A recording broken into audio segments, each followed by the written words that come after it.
एक मामूली से ऑमलेट की कीमत पूरे 500 रुपए। लड़की के होश उड़ गए। उसने बालों में थोड़ा सा हिस्सा चम्मच से निकलकर छक्का लगाया और चखने के बाद तो जैसे उसके दिमाग की बत्ती ही गुल हो गई। ये ऑमलेट नहीं है क्या? असल में ये कोई अंडा था ही नहीं।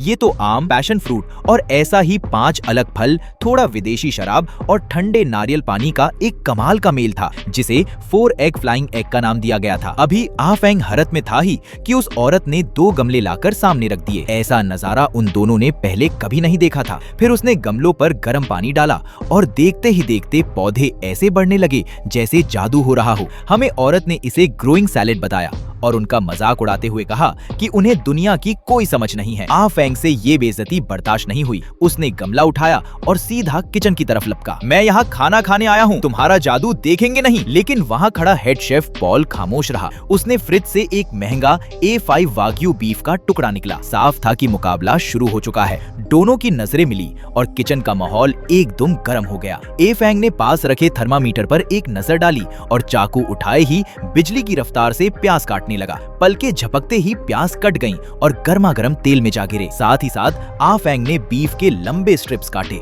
काम इतनी सफाई से हो रहा था कि उसकी एक आंख बीफ पर थी और दूसरा तेल पर, ताकि कुछ जल ना जाए। फिर उसने प्याज को तेजी से भूना, थोड़ी शराब का छिलका निकाला और तेज आंच पर बीफ को फ्राई करने लगा। मिनटों में बीफ और प्याज की खुशबू शुद्ध किचन में महकने लगी। वहाँ खड़े लोग डांग रह गए। माहौल में वैसी ही आग थी जैसी उस तवे पर भड़क रही थी। थोड़ी काली मिर्च और एक चटनी नमक और ये तैयार थी एक लजीज चीनी व्यंजन। आ फेंग ने बीफ को सूंघा। उसे एहसास हुआ कि सामने वाले शेफ में भी दम है और बिना पीछे मुड़े रेस्टोरेंट से बाहर निकल गया। दूसरी तरफ जब पॉल ने हमें बीफ का एक टुकड़ा दिखाया तो उसकी आंखें खुल गईं। उसे यकीन ही नहीं हुआ कि चाइनीज खाना इतना शानदार हो सकता है। इस जंग को खत्म करने के लिए अगले दिन दोनों के बीच फिर से एक महामुकाबला तय हुआ। एज क्या हुआ देखने के लिए सब्सक्राइब करें।